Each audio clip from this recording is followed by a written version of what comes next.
د میدان وردګو ولایت په مرکز میدان ښار کې د شپږو غوره ټیمونو ترمنځ د والیبال سیالۍ ترسره شوې. د یاد ولایت د بدني روزنې امریت مسؤلین وایي چې له یادو سیالیو موخه د لوبغاړو هڅونه او د بغلان سیلاب ځپلو ته د مرستې راټولول وو. د دغه سیالیو څخه موخه د بغلان ولایت کې چې کوم حادثات یعنې سیلونه باران وریدل او سیلونه شوي هغلته شهیدان شوي دي، قربانیو خلک ورکړي، مالي ځاني تلفات لري. زموږ د میدان وردګو ولایت ورزشکارانو غوښتنه ده چې دوی سره یوه همکاري وکړو، دلته مو دوی لپاره تشویقي سیالۍ ترسره کړلې. د دغه لوبو لوبغاړي او د نندارې لپاره راغلي نندارچیان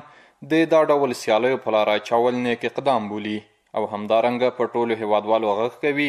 چې د بغلان سیلاب ځپلو سره د خپل وس تر بریده مرسته وکړي.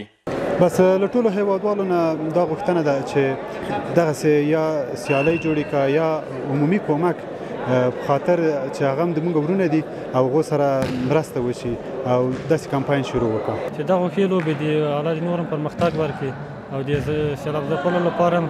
چې کوم ملګري راغلي باید کومک وکړي، د خپل د اندازې د وس مطابق کومک وکړي.